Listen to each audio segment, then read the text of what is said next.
மாணவர்கள் அனைவருக்கும் வணக்கம். நம்ம 10ஆம் வகுப்பில் இருக்கிற சில வினாக்களை பார்த்துட்டு இருக்கிறோம். அந்த வரிசையில் இன்றைக்கி பயாலஜி உயிரியல் பாடத்தில் இருக்கிற ஒரு முக்கியமான வினா. அந்த வினாக்குள்ளேயே 2 வினாக்கள் இருக்குது. ரெண்டுமே உங்களுக்கு தேர்வில் கேட்கக்கூடிய வினா தான். ஒளிச்சேர்க்கை என்றால் என்ன, அதன் ஒட்டுமொத்த சமன்பாட்டை எழுதுக. 2வது கேள்வி, ஒளிச்சேர்க்கையை பாதிக்கும் காரணிகள் யாவை? ஓகேங்களா. ஃபஸ்ட்டு ஒளிச்சேர்க்கை அப்படின்னா என்னென்னா ஃபோட்டோசிந்தசிஸ் அப்படின்னு நம்ம சொல்கிறோம். ஃபோட்டோசிந்தசிஸ், ஃபோட்டோ அப்படின்னா ஒளி, சிந்தசிஸ் தான் தயாரிக்கிறது. ஸோ ஒளியை பயன்படுத்தி தயாரிக்கக்கூடிய ஒரு வினை. அதனால் இதை நாம் ஒளிச்சேர்க்கை அப்படின்னு சொல்கிறோம். ஓகேங்களா. இப்போது இந்த உலகத்தில் தாவரங்கள் மட்டும்தான் தன்னுடைய உணவை தானே தயாரித்து கொள்ளக்கூடிய திறன் பெற்றது. அதனால் தாவரங்கள் நம்ம என்ன சொல்கிறோன்னா உற்பத்தியாளர்கள் அப்படின்னு சொல்லுவோம். ஸோ இந்த தாவர உணவை தயாரிக்கிறதுக்கு தாவரத்துடைய உணவு சமைக்கிற இடம் எதுன்னு பார்த்தீங்கன்னா இந்த பச்சையாக இருக்கிற குளோரோஃபில் அப்படின்னு சொல்கிறது. ஸோ இந்த குளோரோஃபில்ல தான் என்ன செய்ய போகுதுன்னா உணவை தயாரிக்க போகுது. அப்படி இது உணவை தயாரிக்கிறதுக்கு 2 விஷயங்கள் ரொம்ப முக்கியம். ஒன்று நீர், இன்னொன்று carbon dioxide. So carbon dioxide வளிமண்டலத்திலிருந்து இந்த இலையுடைய கீழ்ப்பகுதியில் இருக்கிற இலைத்துளை வழியாக எடுத்துக்கும். நீர் இந்த வேர் வழியாக எடுத்துக்கும். ஸோ நீர் கார்பன் டை ஆக்சைடையும் பயன்படுத்தி இந்த பச்சையம் குளோரோஃபில் உணவு தயாரிக்க போகுது. இந்த ரியாக்ஷன் நடக்கிறதுக்கு சூரிய ஒளி தேவைப்படுது. ஸோ அது எல்லாத்தையும் வச்சுக்கிட்டு அது தயாரிக்கிற அந்த உணவோட பேர் குளுக்கோஸ். இதை தான் நம்ம ஒளிச்சேர்க்கை வினை அப்படின்னு நம்ம சொல்கிறோம். பார்த்துடலாங்க. ஸோ ஒளிச்சேர்க்கை ஃபோட்டோசிந்தசிஸ்க்கு என்னென்ன வேணும் அப்படின்னா, first one carbon di oxide CO2, carbon di oxide plus நீர் வேணும் H2O. இந்த 2 சேர்ந்து வினை நடக்க போகுது. இதுக்கு என்ன வேணும் நமக்கு அப்படின்னா சூரிய ஒளி அவசியம். எங்கே நடக்குது? குளோரோஃபில்லில் நடக்குது. பச்சையம் குளோரோஃபில். ஸோ இந்த 2 சேர்ந்து உருவாகிற அந்த உணவோட பேர் குளுக்கோஸ் C6H12O6 ப்ளஸ் இது தண்ணி இருக்குங்களா, தண்ணி கொஞ்சத்தை என்ன பண்ணுன்னா வெளிவிடும். ப்ளஸ் கார்பன் டை ஆக்சைடு எடுத்துக்குது தாவரங்கள், அதனால ஆக்சிஜனை வெளிவிடும். ஸோ அது பேலன்ஸ் பண்ணுறப்ப எல்லா பக்கம் 6 போடணும். தாவரத்துக்கு தண்ணி நிறையா தேவைப்படும் இல்லைங்களா, அதனால் 12ன்னு வச்சுக்கோங்க, ஞாபகம் வச்சுக்கோங்க. இதை விட 2 மடங்கு 6. இங்கே 6 ஏற்கனவே இருக்குது, இங்கே ஒரு 6, இங்கே ஒரு 6. ஓகே. ஸோ கீழே பேர் எழுதிவிடணும். கார்பன் டை ஆக்சைடு, இங்கே நீர், இது குளுக்கோஸ், இது நீர், இது ஆக்சிஜன்.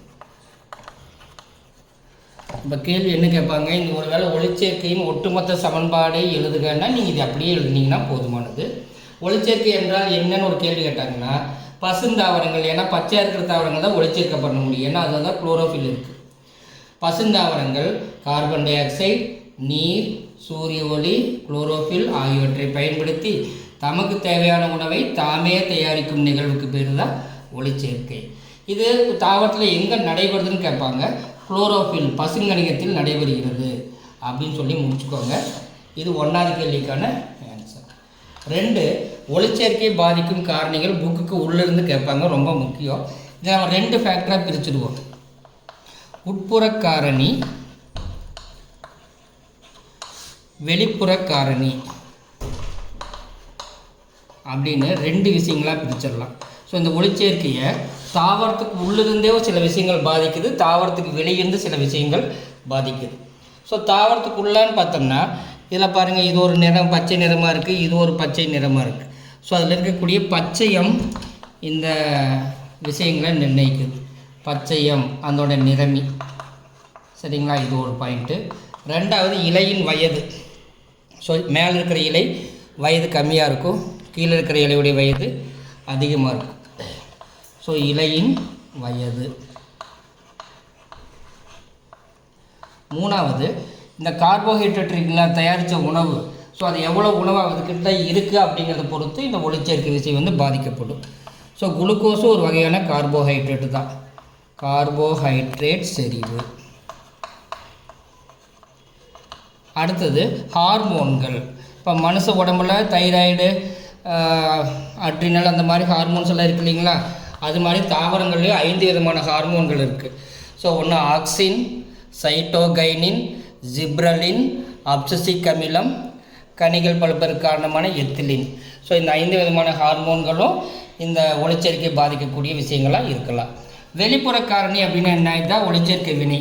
இது வெளியில் என்னெல்லாம் பாதிக்கலாம், சரியான அளவு கார்பன் டை ஆக்சைடு கிடைக்குதா, நீர் கிடைக்குதா, சூரிய ஒளி கிடைக்குதா, இதெல்லாம் தான் factors. So carbon di oxide, நீர்,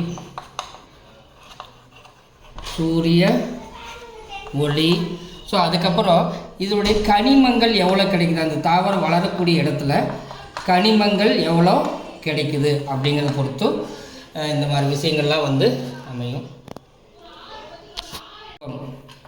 ஸோ இந்த 5 விதமான விஷயங்களும் வெளிப்புற காரணியாக நம்ம சொல்லலாம். ஸோ 2 கேள்வி நம்ம சொல்லியிருக்கிறோம். ஒளிச்சேர்க்கையின் ஒட்டுமொத்த சமன்பாடுன்னா கார்பன் டை ஆக்சைடு, வாட்டர், சூரிய ஒளி, குளோரோஃபில், குளுக்கோஸ், நீர், ஆக்சிஜன். இந்த ரியாக்ஷன் எழுதிட்டிங்கன்னா போதும். ஒளிச்சேர்க்கை பாதிக்கும் காரணிங்கிறப்போ 2 விதமான காரணிகள் எழுதணும். உட்புற காரணி, வெளிப்புற காரணி. உட்புற காரணிங்கிறது தாவரத்துக்குள்ளே இருக்கிற சில விஷயங்கள்னால அந்த ஒளிச்சேர்க்கை எப்படி பாதிக்கப்படுது. பச்சையம், இலையின் வயது, கார்போஹைட்ரேட்டின் செறிவு, ஹார்மோன்கள். வெளிப்புற காரணினா அந்த ரியாக்ஷன் தான் நீங்கள் எழுதிக்கலாம். கார்பன் டை ஆக்சைடு, நீர், சூரிய ஒளி, அப்புறம் அந்த இடத்துல இருக்கிற கனிமங்கள் எவ்வளோ கிடைக்குது, வெப்பம், இந்த விஷயங்கள்லாம் பொறுத்து அந்த ஒளிச்சேர்க்கை வினை வந்து பாதிக்கப்படும். ஓகேங்களா? தேங்க்யூ.